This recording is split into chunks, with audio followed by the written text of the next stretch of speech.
এক চাচা দুইটা মুরগি নিয়ে বাজারে গেছে। সকাল থেকে মুরগি নিয়ে বসে আছে, মুরগি কেনার গায়ক নাই। এখন সকাল গড়িয়া দুপুর হলো, দুপুর গড়িয়া সন্ধ্যা হলো, এমন সময় একটা মানুষ এসে তার এই দুইটা মুরগি নগদ টাকা দিয়ে কিনছে। এখন মুরগি বিক্রি করা শেষ, বাড়িতে আসার পথে দেখে যে একজন মাছ বিক্রি করতেছে। একটা মাছ অনেক বড়, মাছটা হচ্ছে পাঙ্গাস মাছ। এখন সে পাঙ্গাস মাছ দেখে লোভ সামলাতে না পারে দোকানদারকে জিজ্ঞাসা করতেছে, ভাই মাছের দাম কত? পরে দোকানদার বলছে যে ভাই 500 টাকা, আপনি নেন, মাছটা অনেক ভালো হবে, খাইতে অনেক মজা লাগবে। পরে সে মনে মনে চিন্তা করতেছে যে এখন তো সন্ধ্যা পার হয়ে রাত হয়ে গেছে, বাইরে যেতে যেতে আরও রাত হয়ে যাবে। আমার বউ মানে কি বলে, এ মাছ নিয়ে গেলে যদি আমাকে ঝগড়া করে আজকে রাইতে ঘরে না তোলে, থাক আমি আর মাছ নিমু না। এই বলে দামাদামি করে মাঝ রাস্তায় চলে গেছে। মাঝ রাস্তায় যাইয়া লোকটার আবারও মাছের কথা মনে পড়ছে। সে আর মাছের লোভ সামলাইতে না পারে আবারও বাজারে আসছে। আইসে দোকানদারকে আবারও জিজ্ঞাসা করতেছে, ভাই আমি তো মাছটা রেখে গেছিলাম দামাদামি করে, কিন্তু মাছটা আমি নিমু, মাছটা আমাকে দেন। পরে মাছওয়ালা বলছে যে ঠিক আছে, মাছ নেবেন নেন, 500 টাকা আমাকে দেন। পরে 500 টাকা মাছওয়ালাকে দিছে, দিয়া মাছটা নিছে, নিয়ে যাইতে যাইতে একদম বাড়ির পাশে গেছে। বাড়ির পাশে যে আবার তার মনে হয়েছে যে মাছ তো আনলাম, বউ তো আমাকে আজকে ঘরে তুলবই না, মাছও কাটবো না, ভাতও মনে হয় আজকে দিব না। এবার বইয়ের ভয়ে তার হাত পা একদমই ঠান্ডা হয়ে গেছে।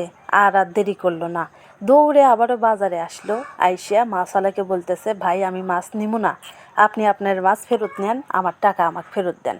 পরে মাছওয়ালা বলল যে এই লোকটা মাছ নিয়ে গেছে অনেকক্ষণ হলো, এতক্ষণ তো বাড়ির পাশে গেছিল মনে হয়, বাড়ির পাশ থেকে মাছ ফেরত নিয়ে এসে লোকটা তো আচ্ছা লোক, থাক আমি মাছের কাছে বিক্রিই করবো না।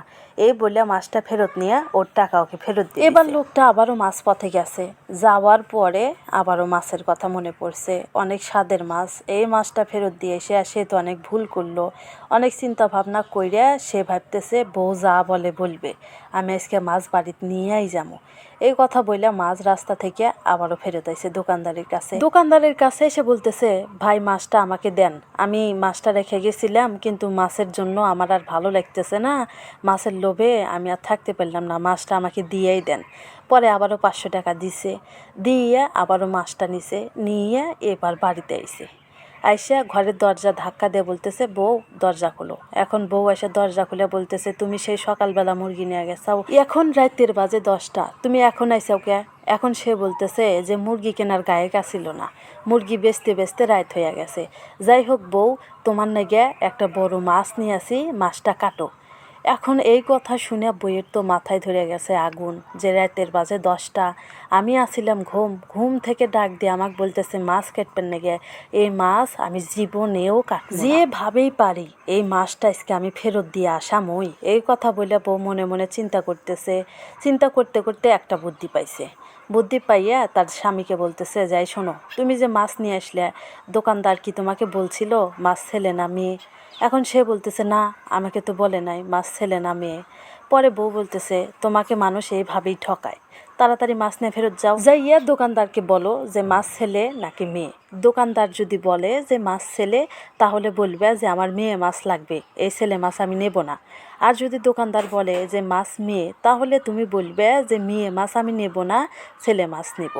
পরে সে বলতেছে, আচ্ছা ঠিক আছে বউ, তাহলে আমি মাছ নিয়ে ফেরত গেলাম, তুমি থাকো। এই কথা বলে মাছ নিয়ে আবারও বাজারে গেছে। মাছ নিয়ে বাজারে যাওয়ার সঙ্গে সঙ্গে মাছওয়ালা দূর থেকে তার হাতে মাছ দেখে হতবাক হয়ে গেছে। লোকটা তো আচ্ছা লোক, এখন আবার আসছে মাছ ফেরত দেওয়ার জন্য, এখন ওকে উচিত শিক্ষা দিব, এই কথা বলতেছে। পরে মাছ নিয়ে যাওয়া বলতেছে, ভাই আপনি আমাকে মাছ দিছেন, আপনি তো বলেন নাই যে মাছ ছেলে না মেয়ে, আপনি এত বড় ঠকাইছেন আমাকে, এখন বলেন যে মাছ ছেলে নাকি মেয়ে। এখন মাছওয়ালা মনে মনে চিন্তা করতেছে, এই লোকটা একদমই বোকা টাইপের, বইয়ের কথা শুনে হয়তো মাছ ফেরত দিতে আসছে, আজকে দুজনকে আমি উচিত শিক্ষা দিব। এই কথা বললে লোকটাকে সে বলতেছে, ভাই আপনাকে বলে দিব যে মাছ ছেলে নাকি মেয়ে, এই কথা তো আমার মনে ছিল না, এখন বলতেছি শোনেন, এই মাছ তো ছেলেও না মেয়েও না, এই মাছ তো এই কথা শুনে তো লোকটা বহুত বিপদে পড়ে গেল। এ আবার কি কথা, মাছ ছেলেও না মেয়েও না, হিজড়া, এখন সে কি করবে? পরে মাছওয়ালা বলতেছে, ভাই এটা হিজড়া মাছ, খেতে অনেক ভালো লাগবে, আপনি বাড়িতেই নিয়ে যান। এই কথা শুনে সে আবারও বাড়িতে নিয়ে গেছে। নিয়ে যাওয়ার পরে তার বউ তো রেগে একদম ফায়ার হয়ে গেছে, বলতেছে তুমি আবারও মাছ নিয়ে এসেও, তুমি মাছ ফেরত দিয়ে এসো নাই। পরে বলতেছে, বউ তুমি তো বলছাও যে মাছ ছেলে নাকি মেয়ে শুনে আসার জন্য, এ মাছ তো ছেলেও না মেয়েও না, এ মাছ তো হিজড়া, দোকানদার তো আমাকে আমাকে এই কথা শুনে বউ বলতেছে আমার উপরে চালাকি খাটাইছে। দোকানদার তো তাহলে অনেক চালাক, তাহলে তো এখানে আমার আর চালাকি খাটবে না, অনেকবার গেছে আইছে, তাহলে এই লোকটাকে আর আমি বাজারে পাঠাবো না, মাছটা আমি কুটাই ফেলি। এই কথা বলে বোর মাছ কুটাই ফেলছে। যাই হোক বন্ধুরা, বাড়িতে অনেক মাছ নিয়ে আসছে, টাকি মাছ, বাটা মাছ এবং আর একটা কি যেন বড় মাছ, তারপরে ছোট মাছ। এই মাছগুলো কাটতে অনেক সময় লাগবে, তাই আপনাদের সঙ্গে একটু গল্প করলাম। যদি ভালো লেগে থাকে দয়া করে লাইক, কমেন্ট, শেয়ার করে দিবেন আর আমার এই ছোট্ট চ্যানেলটাকে সাবস্ক্রাইব করে দিবেন। যারা পেজ থেকে দেখলেন অবশ্যই আমার এই ছোট্ট পেজটাকে ফলো দিয়ে দিবেন। আর আপনারা কে কোথায় থেকে আমার এই ভিডিওটা দেখলেন তাও কমেন্ট করে জানিয়ে দিবেন। আর এগুলো হচ্ছে আমাদের নদীর মাছ, আমাদের নদীর একদমই টাটকা। এই নদীর মাছগুলো কেমন হয়েছে তাও কমেন্ট করে জানাতে ভুলবেন না। সবাই ভালো থাকবেন, সুস্থ থাকবেন। পরবর্তী ভিডিওতে আবারও আপনাদের সঙ্গে দেখা হবে। আল্লাহ হাফেজ।